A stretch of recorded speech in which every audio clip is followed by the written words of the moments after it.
Dracula by Bram Stoker. Read for Mermaids by Gabriel Soulstreaker. Chapter 17. Dr. Seward's Diary continued.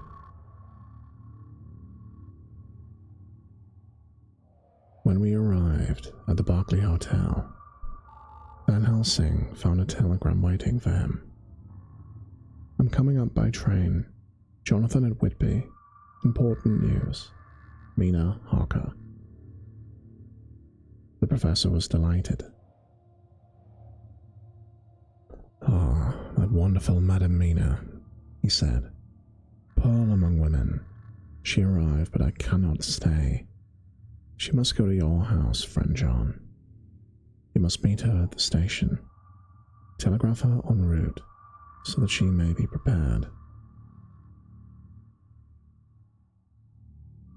When the wire was dispatched, he had a cup of tea. Over it, he told me of a diary kept by Jonathan Harker when abroad, and gave me a typewritten copy, as also of Miss Harker's diary at Whitby. "Take these," he said, "and study them well.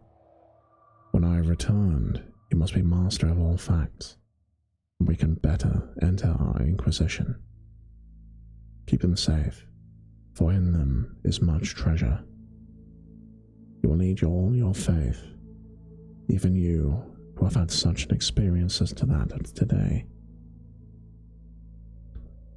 What is here told?" He laid his hand gravely and gently on the packet of papers as he spoke. "May be the beginning of the end to you and me and many another, or it may sound the knell of the undead who walk the earth. Read all, I pray you, with an open mind, and if you can add in any way to the story here told, do so, for it is all important. You have kept diary of all these so strange things, is it not so? Then we shall go through all these together when we meet." He then made ready for his departure, and shortly after drove off to Liverpool Street. I took my way to Paddington, where I arrived about 15 minutes before the train came in. The crowd melted away, and after the bustling fashion common to arrival platforms, I was beginning to feel uneasy lest I might miss my guest, when a sweet-faced, dainty-looking girl stepped up to me, and after a quick glance said, "Dr. Seward, is it not?" "Then you are Miss Harker," I answered at once, whereupon she held out her hand. "I knew you from the description of poor dear Lucy, but—" She stopped suddenly, and a quick blush overspread her face. The blush rose to my own cheeks, and somehow it set us both at ease, for it was a tacit answer to her own. I got her luggage, which included a typewriter, and we took to the Underground to Fenchurch Street, after I had sent a wire to my housekeeper to have a sitting room and bedroom prepared at once for Miss Harker. In due time we arrived. She knew, of course, that the place was a lunatic asylum, but I could see that she was unable to repress a shudder when we entered. She told me that, if she might, she would come presently to my study, as she had much to say. So here I am, finishing my entry in my phonograph diary, whilst I await her. And yet, I have not had the chance of looking at the papers which Van Helsing left with me, though they lie open before me. I must get her interested in something, so that I may have an opportunity of reading them. She does not know how precious time is, or what a task we have at hand. I must be careful not to frighten her. Ah, here she is.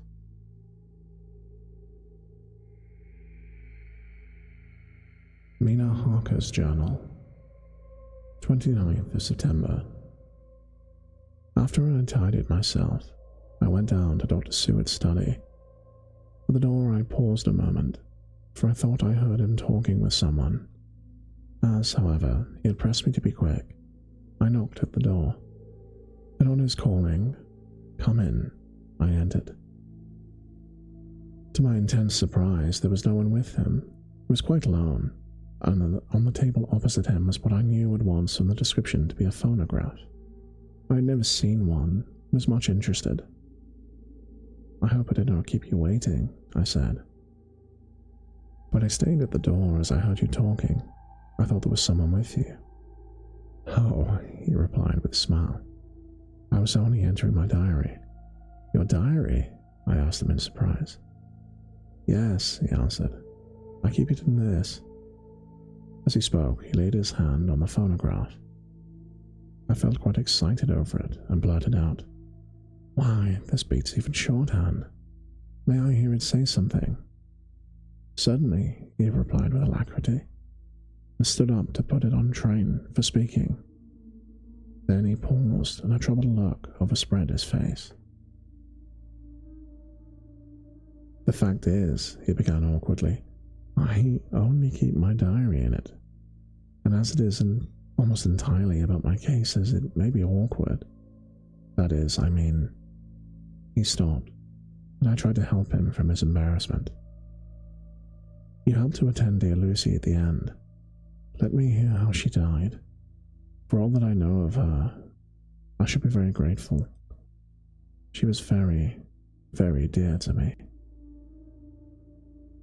To my surprise, he answered, with a horror-struck look on his face, "Tell you of her death? No, not for the wide world." "Why not?" I asked, for some grave, terrible feeling was coming over me. Again he paused, and I could see he was trying to invent an excuse. At length he stammered out, "You see, I do not know how to pick out any particular part of the diary." Even while he was speaking, an idea dawned upon him, and he said with unconscious simplicity in a different voice, with the naivete of a child, "That's quite true, upon my honor, honest Indian." I could not but smile, but she grimaced. "I gave myself away that time," he said.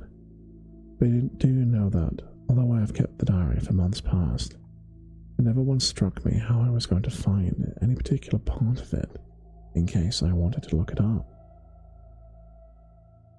By this time my mind was made up that the diary of a doctor who attended Lucy might have something to add to the some knowledge of that terrible being, and I said boldly, "Then, Dr. Seward, you had better let me copy it out for you on my typewriter." He grew positively deathly pallor as he said, No, for all the world. I wouldn't let you know that terrible story." That it was terrible, my intuition was right. For a moment, I thought, and as my eyes ranged the room, unconsciously looking for something or some opportunity to aid me, they lit on a great batch of typewriting on his table. The eyes caught the look in mine, and without his thinking, followed their direction. As they saw the parcel, he realized my meaning.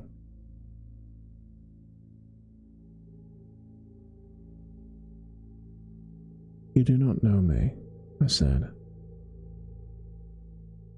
"When you have read those papers, my own diary and my husband's also, which I have typed, you will know me better.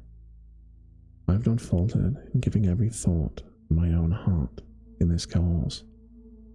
But of course, you do not know me yet, and I must not expect you to trust me so far. He is certainly a man of noble nature. Poor dear Lucy was right about him." He stood up and opened a large drawer, in which were arranged in order a number of hollow cylinders of metal covered with a dark wax, and said,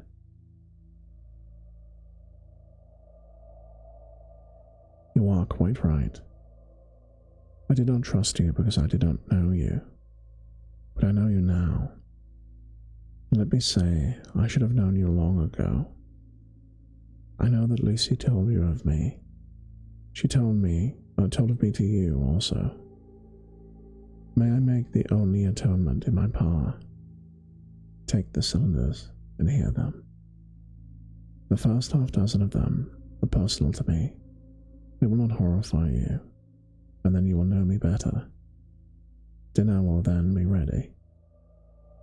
In the meantime, I shall read over some of these documents, and shall better be able to understand certain things.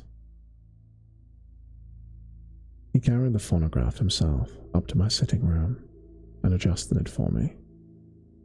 Now I shall learn something pleasant, I'm sure, for it will tell me the other side of a true love episode, of which I know one side already.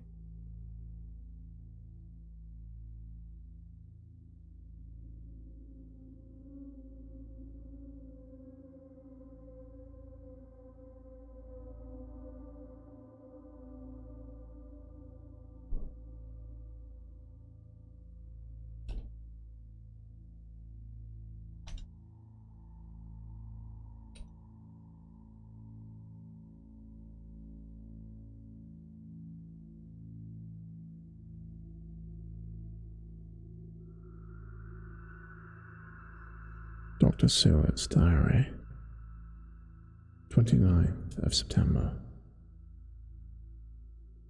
I was so absorbed in that wonderful diary of Jonathan Harker and that other of his wife that I let the time run on without thinking. Mrs. Harker was not down when the maid came to announce dinner, so I said, "She is possibly tired. Let's let dinner wait an hour."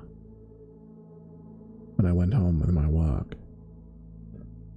Had I just finished Miss Harker's diary when she came in? She looked sweetly pretty, but very sad, and her eyes were flushed with crying. This somehow moved me much. Of late, I had cause for tears, God knows, but the relief of them was denied me. And now the sight of those sweet eyes, brightened with recent tears, went straight to my heart. So I said, as gently as I could, "I greatly fear I have distressed you."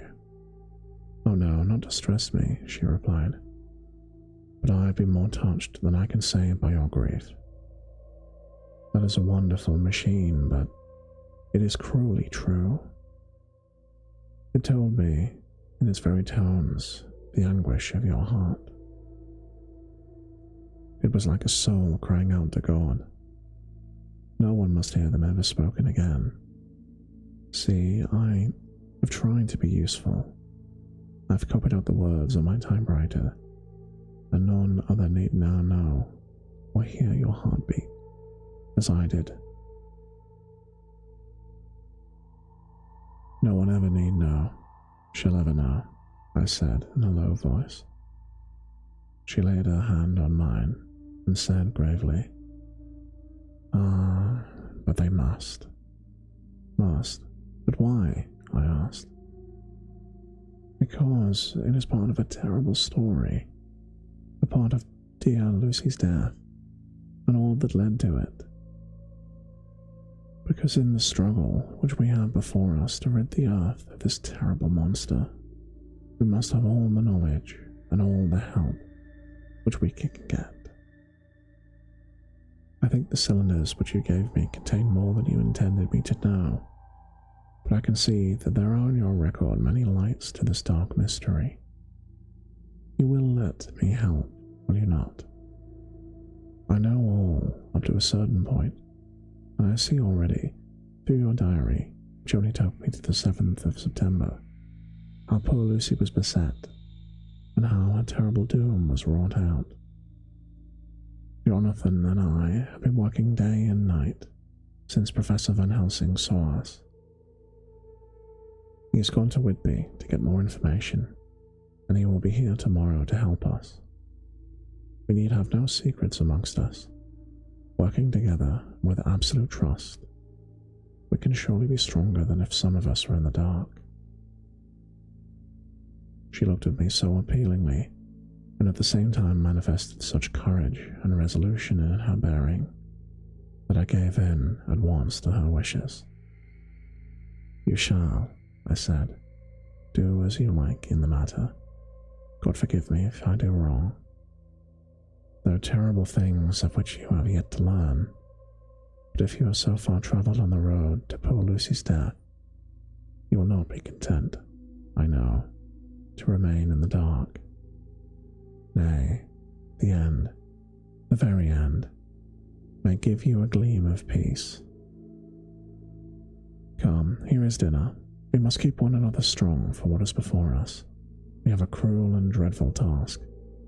When you have eaten, you shall learn the rest, and I shall answer any questions you ask, if there be anything which you do not understand, though it was apparent to us who were present."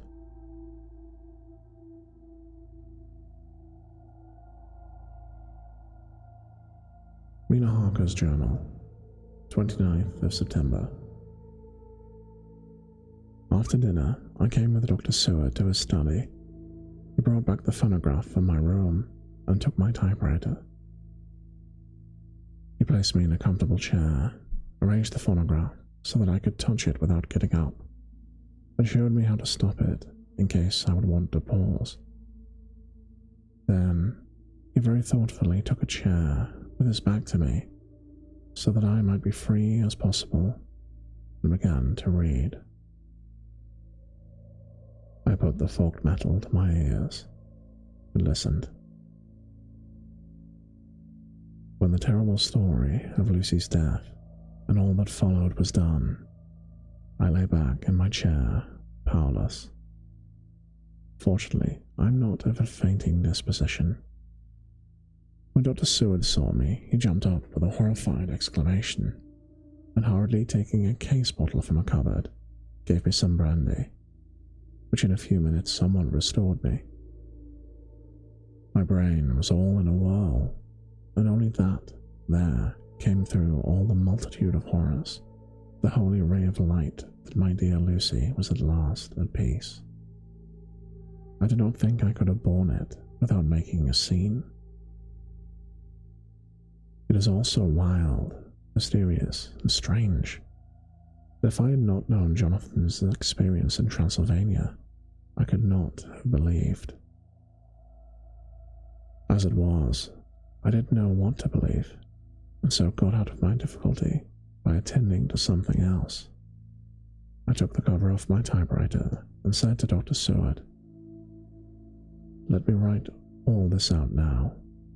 You must be ready for Dr. Van Helsing when he arrives. I've sent a telegram to Jonathan to come here when he arrives in London from Whitby.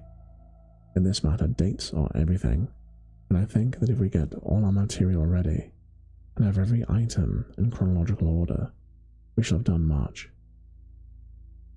You tell me that Lord Godalming and Mr. Morris are coming too. Let us be able to tell them when they come." He accordingly set the phonograph at a slow pace, and I began to typewrite from the beginning of the 7th cylinder. I used manifold, and so took 3 copies of the diary, just as I had done with all the rest. It was late when I got through, but Dr. Seward went about his work of going round the last of the patients. When he had finished, he came back and sat near me, reading, so that I did not feel too lonely whilst I worked. How good and thoughtful he is. The world seems full of good men, even if there are monsters in it. Before I left him, I remembered what Jonathan put in his diary of the professor's perturbation at reading something in an evening paper at the station at Exeter. So, seeing that Dr. Seward keeps his newspapers, I borrowed the files of the Westminster Gazette and the Pall Mall Gazette and took them to my room. I remember how much of the Daily Graph and the Whitby Gazette, of which I had made cuttings, helped us to understand the terrible events at Whitby when Count Dracula landed, so I shall look through the evening papers since then, and perhaps I shall get some new light. I am not sleepy, and the work that helped me to keep quiet.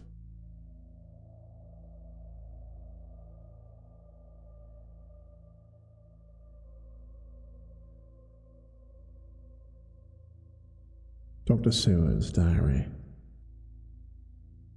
30th of September. Mr. Harker arrived at 9 o'clock. He had got his wife's wire before starting. He is uncommonly clever, if one can judge from his face, and full of energy. If this journal be true, and judging by one's own wonderful experiences, it must be, he is also a man of great nerve. But going down to the vault a second time was a remarkable piece of daring. After reading his account of it, I was prepared to meet a good specimen of manhood, but hardly the quiet, businesslike gentleman who came here today. Later. After lunch, Harker and his wife went back to their own room, and as I passed a while ago, I heard the click of the typewriter. They are hard at it. Mrs. Harker says they are knitting together, in chronological order, every scrap of evidence they have. Harker has got the letters between the consignee of the boxes at Whitby and the carriers in London who took charge of them. He is now reading his wife's transcript of my diary. I wonder what they make of it. Here it is. Strange that it never struck me that the very next house might be the Count's hiding place. Goodness knows we have had enough clues in the conduct of Renfield. The bundle of letters relating to the purchase of the house were with the typescript. Oh, if only we had them earlier, we might have saved poor Lucy. Stop. That way madness lies. Harker has gone back and is again collating his material. He says that by dinner time they will be able to show a whole connected narrative. He thinks that in the meantime I should see Renfield. As hitherto he has been a sort of index to the coming and going of the Count. I hardly see this yet, but when I get the dates, I suppose I shall. What a good thing that Mrs. Harker put my cylinders into type. We never could have found the dates otherwise. I found Renfield sitting placidly in his room with his hands folded, smiling benignly. At the moment he seemed as sane as anyone I ever saw. I sat down and talked with him on a lot of subjects, all of which he treated naturally. He then, of his own accord, spoke of going home, a subject he has never mentioned to my knowledge during his sojourn here. In fact, he spoke quite confidently of getting his discharge at once. I believe that, had I not had the chat with Harker and read him the letters and dates of his outbursts, I should have been prepared to sign for him after a brief time of observation. As it is, I am darkly suspicious. All those outbreaks were in some time, some way, linked with the proximity of the Count. What then does this content mean? Can it be that his instinct is satisfied as to the vampire's ultimate triumph? Stay, he is himself Suphagius, and in his wild ravings outside the chapel door of the deserted house, he always spoke of Master. This all seems confirmation of our idea. However, after a while I came away. My friend is just a little too sane at present to make it safe to probe him too deep with questions. He might begin to think, and then... So, I came away. I mistrust these quiet moods of his, so I have given the attendant a hint to look closely after him and wait, ready with a straitjacket, ready in case of need.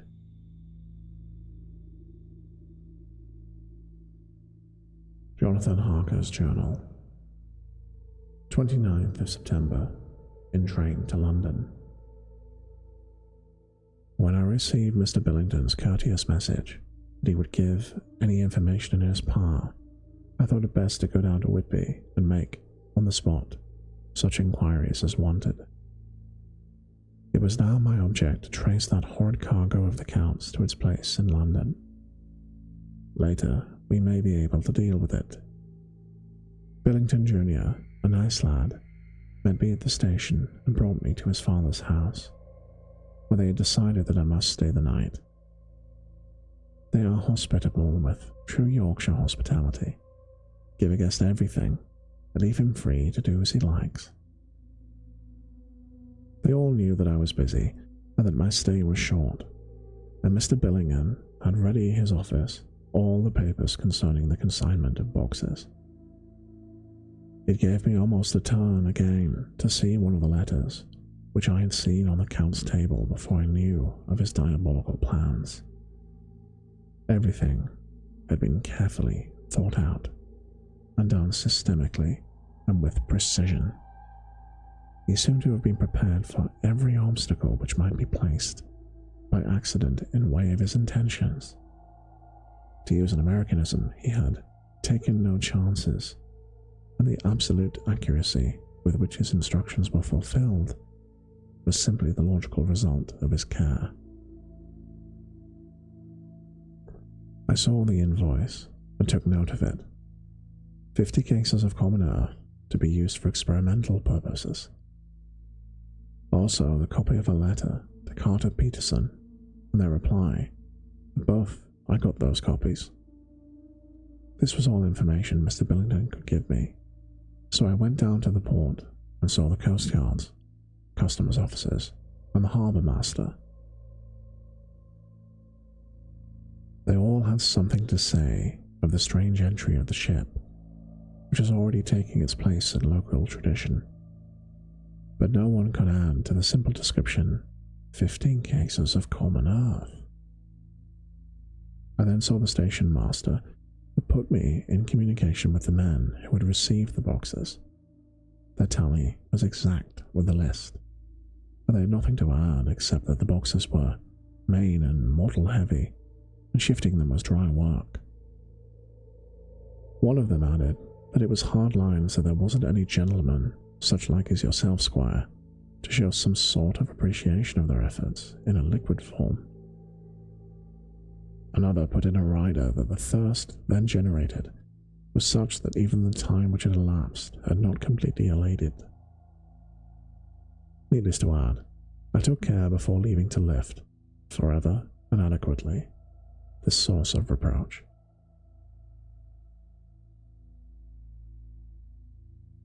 30th of September.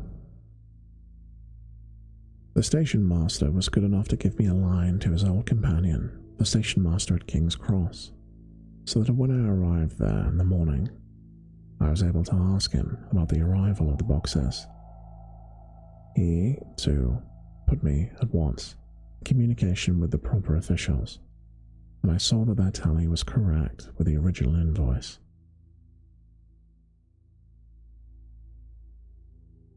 The opportunities of acquiring an abnormal thirst had been limited. A noble use of them had, however, been made, and again I was compelled to deal with the result in an ex post facto manner. From then, I went to Carter Pattinson's central office, where I met with the utmost courtesy. They looked up the transaction in their daybook and letter book, and at once telephoned King's Cross for more details.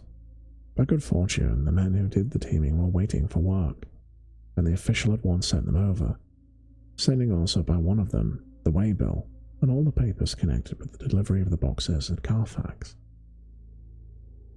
Here again, I found the tally agreeing exactly. The carrier's men were able to supplement the paucity of the written words with a few details. These were, I shortly found, connected almost solely with the dusty nature of the job, and of the consequent thirst engendered by the operators, and my affording an opportunity, through the medium of currency of the realm, of the allaying at later period this beneficial evil, one of the men remarked, house governor is the rummiest I was ever in. Blime. But it ain't been touched since 100 years.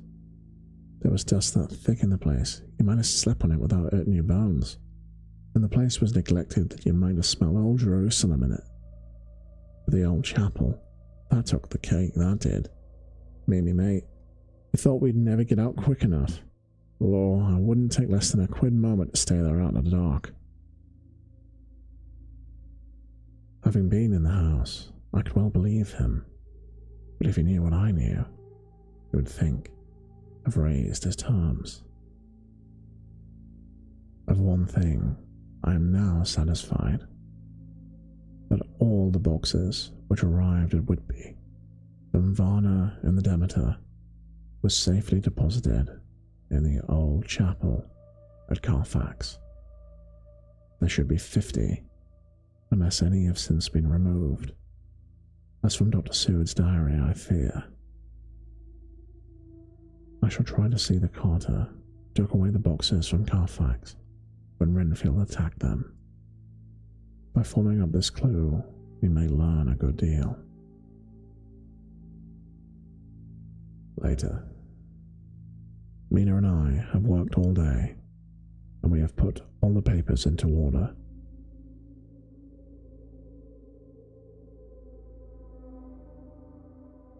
Mina Harker's journal, 30th of September. I'm so glad that I hardly know how to contain myself. It is, I suppose, the reaction from the haunting fear which I have had, that this terrible affair and the reopening of his old wound might act detrimentally on Jonathan. I saw him leave for Whitby with as brave a face as I could, but I was so sick with apprehension. The effort, however, has done him good. He was never so resolute, never so strong, never so full of volcanic energy as at present. It is just as that dear, good Professor Van Helsing said. He is true grit, and he improves under strain that would kill a weaker nature. He came back full of life and hope and determination. We have got everything in order for tonight. I feel myself quite wild with excitement. I suppose one ought to pity anything so hunted as the Count. That is just it. This thing is not human, not even beast. To read Dr. Seward's account of poor Lucy's death and what followed is enough to dry up the springs of pity in one's heart.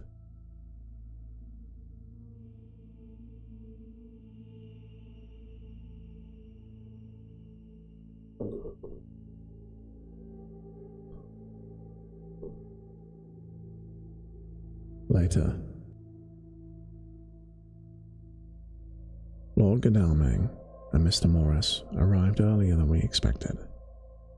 Dr. Seward was out on business and had taken Jonathan with him, so I had to see them. It was to me a painful meeting, for it brought back all poor dear Lucy's hopes of only a few months ago. Of course, they had heard Lucy speak of me, and it seemed that Dr. Van Helsing, too, has been quite blowing my trumpet, as Mr. Morris expressed. Poor fellows, neither of them is aware that I know all about the proposals they made to Lucy. They did not quite know what to say or do, as they were ignorant of my amount of knowledge. So they had to keep on neutral subjects. However, I thought the matter over and came to the conclusion that the best thing I could do would be to post them in affairs right up to date. I knew from Dr. Seward's diary they had been at Lucy's death, her real death, and that I need not fear to betray any secret before the time.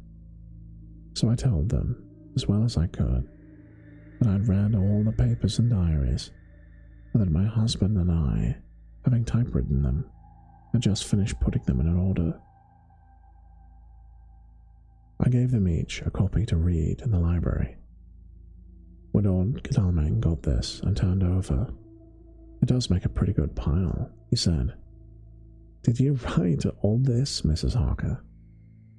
I nodded, and he went on. "I don't quite see the drift of it, But you people are also good and kind. You have been working so earnestly and energetically. All I can do is to accept your ideas, blindfold, and try to help you. I've had one lesson already in accepting facts that should make a man humble in the last hour of his life. Besides, I know you loved my poor Lucy. Here he turned away and covered his face with his hands. I could hear tears in his voice. Mr. Morris, with instinctive delicacy, laid a hand for a moment on his shoulder and walked quietly out of the room. I suppose there is something in a woman's nature that makes a man free to break down before her and express his feelings on the tender or emotional side without feeling it derogatory to his manhood. For when Lord Godalming found himself alone with me, he sat down on the sofa and gave way utterly and openly. I sat down beside him and took his hand. I hope he didn't think it forward of me, and that if he ever thinks of it afterwards, he will never have such a thought. There I wrong him. I know he never will. He's too true a gentleman. I said to him, for I could see his heart was breaking, I love dear Lucy. I know what she was to you, and what you were to her. She and I were like sisters, and now she is gone. Will you not let me be like a sister to you in your trouble?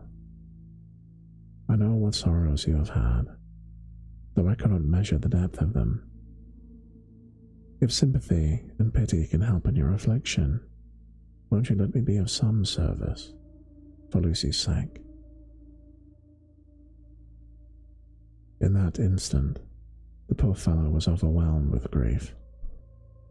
It seemed to me that all he had been of late was suffering in silence, and found a vent at once. He grew quite hysterical, and raising his open hands, beat his palms together in perfect agony of grief. He stood up, sat down, and tears rained down his cheeks. I felt infinite pity for him, and opened my arms unthinkingly. With a sob, he laid his head on my shoulder and cried like a wearied child, whilst he shook with emotion. We women have something of the mother in us that makes us rise above smaller matters when the mother spirit is invoked. I felt this big, soaring man's head resting on me, as though he were that of the baby that may someday lie on my bosom, and I stroked his hair as though he were my own child. I never thought at the time how strange all this was. After a little bit, his sobs ceased, and he raised himself with an apology, though he made no disguise of his emotion. He told me that for days and nights past, weary days and sleepless nights, he had been unable to speak with anyone, as a man must speak in his time of sorrow. There was no woman whose sympathy could be given with him, or with whom, owing to the terrible circumstance in which his sorrow was surrounded, he could speak freely. I know now how I suffered, he said, as he dried his eyes, but I do not know even yet, and none other can ever know, how much your sweet sympathy has been to me today. I shall know better in time, and believe me that, though I am not ungrateful now, my gratitude will grow with my understanding. You will let me be like a brother, will you not, for all our lives, for dear Lucy's sake? For dear Lucy's sake, I said, as we clasped hands, and for your own sake. He added, if a man's self-esteem and gratitude are ever worth the winning, you have won mine today. If ever the future should bring to you a time when you need a man's help, believe me, you will not call in vain. God grant that no such time may ever come to you to break the sunshine of your life. But if it should come, promise me that you will let me know. was so earnest, and his sorrow was so fresh that I felt it would comfort him, so I said, "I promise." As I came along the corridor, I saw Miss Morris looking out from the window. He turned as he heard my footsteps. "How is Art?" he said. Then, noticing my red eyes, he went on, "Ah, you have comforted him. Poor old fellow, he needs it. No one but a woman can help a man when he's in trouble of the heart, but he had no one to comfort him. He bore his own trouble so bravely that my heart bled for him.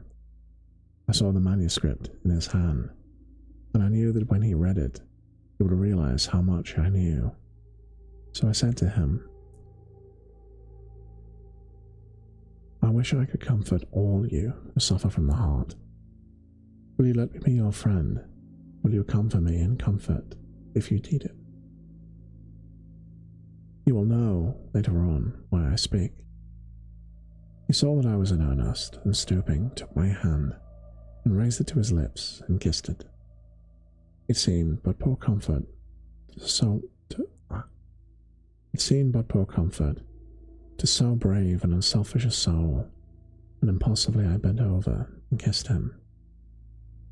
The tears rose in his eyes, and there was a momentary choking in his throat, and he said calmly, "Little girl, you will never regret true-hearted kindness so long as ever you live." And then he went into the study to his friend. Little girl, the very words he had used to Lucy. And oh, but he proved himself a friend.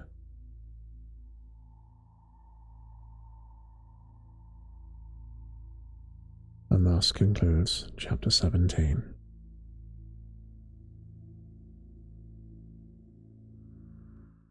So, I'll carry on with Chapter 18 in a moment, but I'm just going to talk very quickly about what this is an aid of. This will go in the highlight with the rest of the chapter. So, if you're listening live, then, well, hi. And in the VODs, then hello to you too. So, these streams and the spooky things I'm doing in October, I'm reading Dracula on Tuesdays and Wednesdays, like this. And I am playing Alien Rogue Incursion VR, which is a terrifying VR game, with a heart rate monitor on Thursday evenings. Yeah, you should come see that if you haven't. It's probably hilarious for all of you. It's terrifying for me. It's very fun, really, but it is scary. I'm a total wuss for VR horror games, so yeah, really scary, but fun. In any case, so I'm doing all of these things for Mermaids. Mermaids is a wonderful charity with a bunch of different initiatives. Their goal is to support trans, non-binary, and gender-diverse youth. So they have a telephone line, they have support for families, and they also advocate for trans people in society. And I don't know how much people have noticed. I mean, if you're trans, you almost certainly have noticed, but it would be strange if you haven't, I suppose. But for anyone else who's even remotely interested in the topic, it is very evident in recent years how society has done really quite awful things to try and ostracize and other trans people for no good reason. And I think this is doubly a problem for young people who maybe that delicate age where they're thinking, maybe I'm trans, maybe I'm non-binary, and they want to explore those feelings. And that must be very hard, Adolescence is hard for everyone. Everyone who's been through adolescence knows, I have all these difficult times and these complicated and new feelings, and trying to kind of incorporate those into yourself, into your personality. And when you're of the best way to put it, a gender identity that society has really quite a negative relationship with, it must be really hard. Like, I can only imagine how scary and terrifying that must be. So the spooky things this month I'm doing are in support of that. Fantastic charity, wonderful work. So I have a campaign on Tiltify. The link is, if you're watching now, it's in the description. No, that way. If you're so in the description, sorry, in the chat of it there. Alternatively, if it's in the VODs, it's in the description, which might be up there, might be down there. It depends on what platform you're on, and I think if you're on mobile, it's somewhat different, but it'll be there. You can find it. It's pretty easy. So it'll be to Tiltify. They're a great platform. Click on that, read about the information, and yeah, it has all the information about mermaids there. So if you would like to donate, that would be amazing. And really, it's one of those sorts of things where, you know, just a few pounds, you know, every pound makes a difference. Every penny makes a difference, I guess. So a couple of pounds, a couple of dollars, it really will matter. It really will make a difference to someone. We've raised £110 so far. A huge thanks to our donators who have already donated. But also, just to say, you will notice on the campaign, if you open it, that this bar up there, I'm looking towards that there. In the bar, it says that there's a target of £1,000. That was just when you create a Tiltify campaign, you have to set a number.